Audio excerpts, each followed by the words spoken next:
প্রবাসী মানে যে টাকার মেশিন, এই কথাটা বাস্তব উদাহরণ হচ্ছে গিয়া আমি একজন মালয়েশিয়া প্রবাসী। আর কিছুদিন আগে একজন প্রবাসী মারা গেছে, আমাদের বাংলাদেশি প্রবাসী মারা গেছে।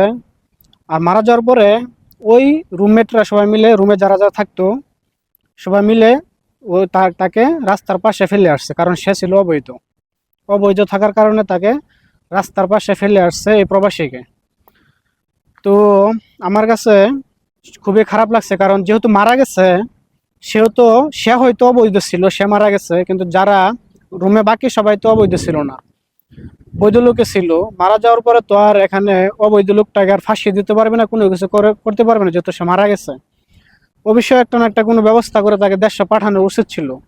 হয়তো আমাদের আরো বাংলাদেশে প্রবাসী আছে, সবার কাছে যদি টাকা পয়সা উঠায় তারপর তাকে বাংলাদেশে পাঠানোর একটা ব্যবস্থা করা থাকতো, অবশ্যই পারতো, কিন্তু সেটা না করে তারা কি করছে, তারা গিয়া এই প্রবাসীকে রাস্তার পাশে ফেলে আসছে।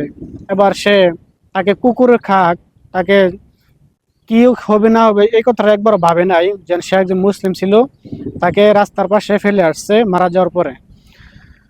তো এখন আমার প্রবাসীদের কাছে প্রশ্ন হচ্ছে গিয়া, প্রবাসীদের কাছে আমার এটাই শেষ কথা, যে আপনারা যে টাকা ইনকাম করেন সেখান থেকে কিছু টাকা নিজের জন্য রাখেন। কারণ আমি একজন প্রবাসী, আমাদের জন্য যদি এই প্রবাসী একটা অ্যাক্সিডেন্ট হয়, আমরা যদি প্রবাসী মারা যাই, দেখা যাচ্ছে প্রবাসী টাকায়, অল্প টাকা হলেও আমাদের বাংলাদেশের টাকাও যে কোনো কারণে হয়তো 4-5 লাখ বা এর উপরে আর কমে লাগতে পারে আমাদের লাশটা বাংলাদেশে নেওয়ার জন্য। তখন কিন্তু পরিবারে অনেকজনই না করবে, কারণ যেহেতু মারা গেছেন সেহেতু পরিবারের বেশিরভাগ লোকজনই না বলার সম্ভাবনা থাকবে, কারণ যেহেতু মারা গেছেন তার আর দেশ না কি হবে, টাকার মেশিন তো আর নাই, পাইছে না, আর টাকা যাবে না বাংলাদেশে, সো আর লাশ নেওয়ার তো কোনো দরকার নাই। বলবে হয়তো যে এদেশের কোনো একটা কিছু কিছু করার জন্য, মাটি দেওয়ার জন্য, অথবা অনেকে যোগাযোগও না করতে পারে। আর এর জন্য বলতেছি প্রবাসীদেরকে, যেন আপনারা পরিবার পরিজনকে টাকা যতটুকু সম্ভব, যতটুকু দেওয়ার পরে আপনাদের জন্য কিছু সঞ্চয় রাখেন, যেন আপনারা যে কোনো সমস্যা হইলে আপনাদের কাজে লাগাইতে পারেন।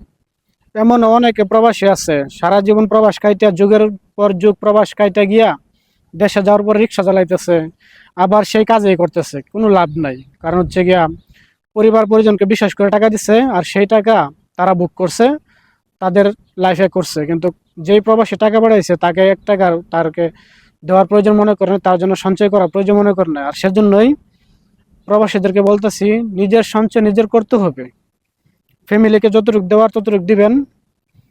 একটা অবশ্যই হিসাব রাখতে হবে টাকা পয়সা, কারণ আপনার টাকা খরচ করতেছেন, আপনার হিসাব রাখার আছে, আপনার হিসাব রাখার একটা দায়িত্ব আছে, কারণ আপনার টাকা আপনার কিভাবে পরিচালনা হচ্ছে, কিভাবে খরচ হচ্ছে, এটা অবশ্যই আপনার জানার দরকার আছে, জানার অধিকার আছে। সো সবাই এতটা বিশ্বাস করেন না, অন্ধের মতো সবাই সবার ফ্যামিলিকে বিশ্বাস করেন না, কারণ টাকা টাকা হলে কাঠের পুতুলও কথা বলে।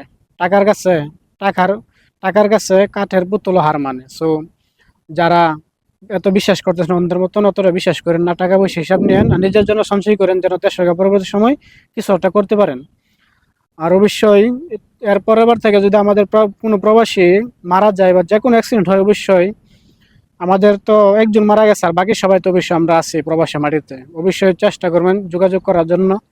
এভাবে রাস্তার পাশে ফেলে দেন না, কারণ সেও একজন মুসলিম, সেও একজন মানুষ, ঠিক আছে, আমাদের মতো রক্ত মাংসে গড়া মানুষ। তাকে যে মৃত্যুর পর ফেলে দিয়ে আসছেন, আপনি একজন মারা যাবেন, আপনিও একদিন মারা যাবেন, আপনার সাথে যদি এরকম একটা পরিস্থিতি হয়, তখন আপনার কেমন হবে?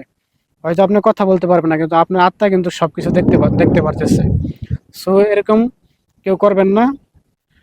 তো আশা করি সবাই ভিডিওটা বেশি বেশি শেয়ার করে দিবেন। সবাই ভালো থাকেন, সুস্থ থাকেন। আসসালামু আলাইকুম।